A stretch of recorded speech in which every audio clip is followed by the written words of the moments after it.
2 officers were injured and they were immediately brought to HCMC. Officer Jamal Mitchell died at the hospital, despite all life-saving measures by Hennepin Healthcare. The second officer received non-life-threatening injuries. The suspect on scene was injured, and even though he's injured in that gunfire, officer still rendered first aid, and he was pronounced deceased at the scene. 2 additional adult victims with gunshot wounds were located on the scene. One was pronounced deceased on the scene, and the second victim was gravely injured. A firefighter was also injured during gunfire, and they received non-life-threatening injuries. BCA is investigating this incident. And to our fallen officer, Jamal Mitchell, he was a hero. I've never met an officer that received an award on the 3rd day on the job during his FTO. He's courageous in every action that he did. He was a wonderful human being. He had only been on our department about 1.5 years, and he was exceptional in every way. My condolences to his family and to his child. They're hurting tremendously, just like our officers right now. But I really want to thank every agency that responded. There were so many agencies that responded between fire, EMS, and law enforcement to help our officers on scene that was unfolding, and it was chaotic. And I want to thank them tremendously for all their help. And the Hennepin Healthcare, who did everything they could to save our officer. So thanks for your patience. More information will be coming out soon.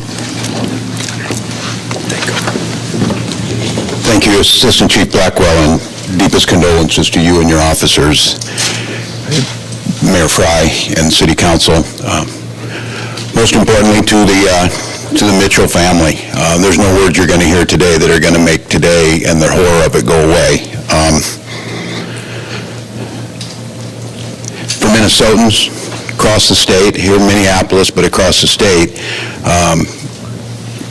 you're feeling the trauma of this once again, because this is one of those incidents should be unthinkable, but it's very thinkable because it's now happened 4 times in the last couple months where we've had public safety officers responding to the call that people make to 911, rushing into that situation, and in this case being ambushed, and a loss of life for Officer Mitchell. That trauma quickly should turn to anger and a commitment that this cannot happen. We do not have to live this way. We have got to commit together to do all we can. So Mayor Frey, to the City Council, the commitment of the state to provide anything we can in assistance to this. I too want to thank all those agencies today in a very chaotic situation. You'll hear a little more from Superintendent Evans. This is a very unfolding and fluid situation when you have this type of situation spreading over a couple of blocks. But all the folks who once again rushed into that, I thank the State Patrol who was there to help assist MPD, and then of course BCA will have crime scene investigators on the scene as we speak right now. But these press conferences cannot be the norm. The funerals we attend and the folks who were willing to serve at a time. This is a really hard job. It's a really hard job, and it's really hard with lots of guns on the street. And it's really hard if those folks can't feel us unified behind them to make sure that we're providing every single thing we can to make sure that they get what they need to do their job, to protect all of us, but to protect themselves. Their families deserve to know they're coming home. So deepest condolences and an absolute commitment that this cannot be the norm. With that, I would turn to Minnesota Bureau of Criminal Apprehension, Drew Evans. Well, thank you, Governor. And at the outset, I want to express my condolences to the Minneapolis Police Department, Assistant Chief Blackwell, and all the members of the City of Minneapolis Police Department. As the Chief noted and the Mayor noted, this is a terrible day. As the Governor noted, this is happening far too often in the state of Minnesota, and something definitely needs to change. What we had today is another police officer that was killed in the line of duty, was rushing towards danger, who answered a call for service, and the first thing he did when he got out of his car was try to help victims that were at a scene, and he was ambushed. And I'm seeing that far too often where individuals are doing that on a regular basis, where they're doing their jobs, and the first thing that they encounter is gunfire. And it's alarming, and it's scary, and once again, we're sitting here with a police department that's in incredible pain, and a community that's in incredible pain. As Assistant Chief Blackwell noted, this call was originally a shooting call at an apartment. And as Officer Mitchell neared the scene, he located individuals that were injured and got out of his car. And as he was attempting to provide assistance to them, medical assistance, he was ambushed. With that, in the original apartment, 2 males were shot. We will be working in the coming days to provide you additional information about that particular incident. One was deceased at the scene, one was transported to the hospital, and as was noted, is in grave condition at this time. And we'll provide additional information on that in the days to come. Where Officer Mitchell was shot was about 1.5 blocks, 2 blocks away from the original calls area, and that's where he was shot by the subject at that time. And there was another person, an innocent bystander, we believe, that was shot as well at that location that is currently alive and in critical condition. There was also a firefighter, as noted, that was shot in that particular area as well. We will release the information about the actual subject that was involved in this. A second officer, I should note, arrived shortly after Officer Mitchell was injured and shot, and exchanged gunfire with the subject at that time.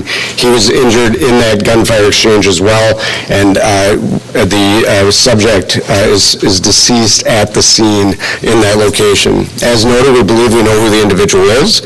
We believe this is isolated to the 2 different locations at that time. We believe that the individuals in the apartment had some level of acquaintance with each other, and I want to just caution everybody at the outset, we're in the very early stages of this investigation.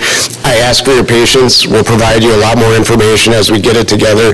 As noted, the governor noted, we have crime scene investigators out at the different locations right now, and we have dozens of agents out working to meet with witnesses, canvass the area, gather additional information so we can provide you with the answers that I know you all want right now and into the coming days, and we'll provide additional information as we have it. With that, I would open up just to a few questions. As noted, we will provide the information on the officer in the coming days, as is a normal protocol with the work that we do, and we will provide additional information on the deceased persons and the other people injured once we have confirmed all that. We've had an opportunity to be able to speak with them, their families, and notify the appropriate people along the way, but we can open up for questions for anybody here. Superintendent Evans, do you know what led to that original shooting? That's still part of the real active investigation. We still have work to do that. We know that there's certainly some level of acquaintance amongst the people that were in the apartment, but we still need to uncover the motive, and really that's part of the active investigation. Do we know how many Minneapolis police officers exchanged gunfire with the suspect? At this time, we believe 1, but we're in the very preliminary stages of the investigation. So we work through a very detailed process to uncover that as the work that we do. Right now, we believe it's just 1. And did the suspect fire upon Officer Mitchell from behind? Do we know? It was part of the active investigation. What I can tell you is that Officer Mitchell was attempting to assist the individual that shot him. And with that, it happened very fast, and that he ambushed him. And it will provide much more detail on that. It will make a lot more sense in the coming days as to exactly what happened. But I will tell you that there was a very close encounter and that he ambushed Officer Mitchell. I did have a quick question. You mentioned ambush a couple of times. Was there a sense that these folks were lying in wait for these responding officers? I'm using the term for a reason. I've seen the video, and he was ambushed at the time by this individual that was there.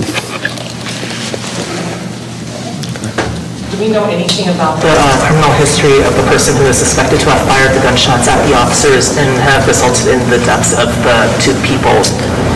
We know some very preliminary information about the person. As is standard protocol in these types of cases, we will work with the medical examiner, Hennepin County Medical Examiner, who will provide the official identification. We will provide additional information about what we know about him in the coming days.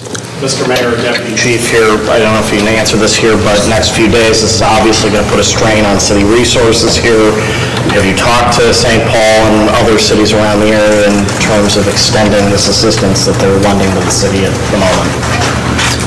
Yes, we've been in constant contact with a number of jurisdictions, including St. Paul, including the state, including Hennepin County Sheriff's Office, and they have all said that whatever is necessary to provide safety during this very difficult time, they're willing to provide it. It's deeply appreciated. I also want to note and thank our city council members for being here. It's a strong show of unity to have the governor of the state of Minnesota here, city council members from Minneapolis, all standing side by side, saying that this kind of thing can never happen again. Is it correct that this is the first Minneapolis police officer killed in more than 20 years? Yeah, I'd have to double check with that. It has been a long time. Last question. Thank you. Thank you, everybody.